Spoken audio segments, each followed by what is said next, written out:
I want to continue on along the lines of taxes, and I want to address specifically a severance tax on Marcellus shale drilling. We have some additional questions that we'll ask later that pertain to the environment and the issues of Marcellus shale. So this question is specific about the tax. Do you support or oppose a severance tax? And if so, is the 10% rate appropriate? Why or why not? And Frank, you get the first stab at this. Okay, I support a tax, but 10% is absolutely, it's out of the question. Now, if we want to tax something until it becomes inactive and doesn't provide opportunity, because Pennsylvania needs jobs, especially northeast Pennsylvania, where the Marcellus shale is located, 10%, listen, those, and I understand that we are in the driver's seat here. We have the resource, it's right under our feet. However, if those drilling companies can go to another area, New York State will be opening up next year. They will be very shortly taking off their moratorium. The amount of public pressure is building. New York State will soon allow drilling. So if that drilling goes to New York State, where the tax may or may not be less, what happens to Pennsylvania? We're left out of the economic boom.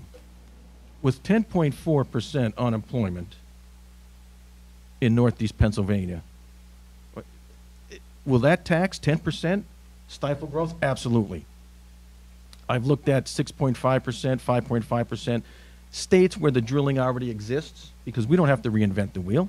We just look and see where this same practice and drilling is taking place. They're 1.5%, 2%. We'll never solve our economic woes, the $3 billion budget shortfall, by going with a 10% tax. That it will generate less than $1 billion. I'm looking at 1.5%, 2%. As we get to the bargaining table, negotiating table, that may go up, because I work with both sides of the aisle, Republicans and Democrats, but I look at what's best for the people, and the people need jobs, and we will not sacrifice the environment in any way, shape, or form. So 10%, my answer is a resounding no. John. First of all, I support the levying of a severance tax on natural gas extraction in Pennsylvania. I think that the tax that has been articulated by the House bill that was recently adopted in the Pennsylvania House is too onerous. I believe, however, that a 1.5% severance tax is a giveaway to the industry. The fact is that there are at least 20, maybe 30 other states that tax mineral wealth being extracted from their soil.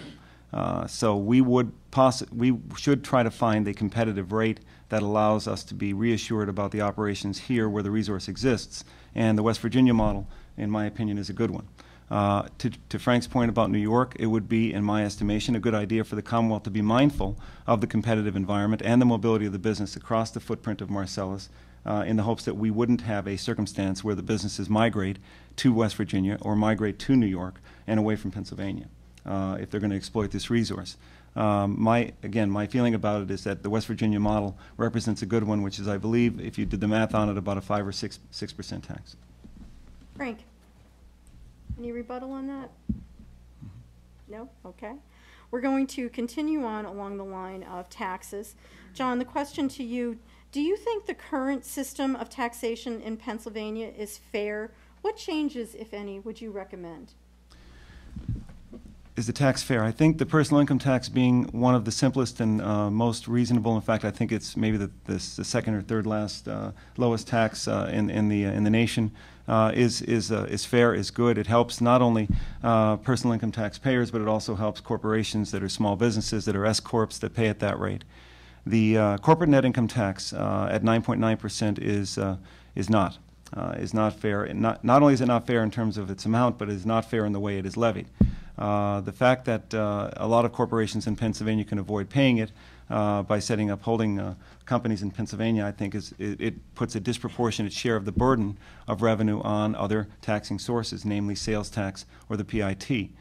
So specifically with regard to a modification, I actually have included among my platform items the elimination of the Delaware loophole and combined mandatory reporting. I don't say this simply as an issue for me in this election cycle. I say it because in 2004 there was a bipartisan commission established by both sides of the aisle that actually did an analysis of business taxes in Pennsylvania. And the recommendation of that commission was that we reduce the corporate net income tax from 9.9% down to, I believe, 6.9%.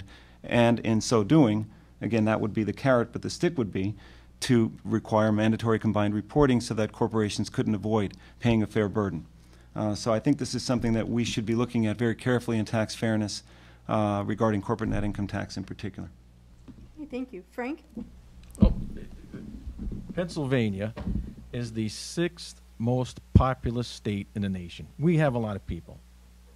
Now, when my concern about the 10% tax on Marcellus, we have, and these figures are from the Pennsylvania Chamber of Business and Industry. With their sit-down meetings, they've told me that Pennsylvania is only behind the country of Japan with the most onerous, unfriendly business tax setup that there is. So what does that mean? Industry doesn't locate here. Remember, we're the 6th most populated state in the nation. Okay. We're somewhere, depending on which study you look at, but we're not in the top 25%. We're anywhere from 29th to 37th in job creation. Well, now wait a minute. That's subpar. That's substandard. If government is of, by, and for the people, then why are we driving businesses out of the state? We can't continue at those tax rates. We can if all of our children have no opportunity and leave. We educate them in Pennsylvania and then they move out of state because there's no jobs left because we can't keep industry.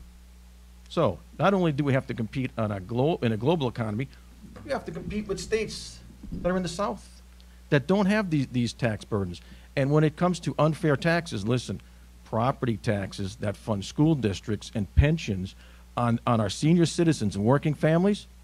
Oh, do I have a lot of ideas and solutions for the Harrisburg set? Absolutely, because we should eliminate those taxes. You've paid for your own home, the American dream, but you continue to pay the taxes that at some point, as a school director, I know this firsthand, you can be thrown out of your home and foreclosed. The sheriff will knock on your door, and you will vacate the premises as it's sold.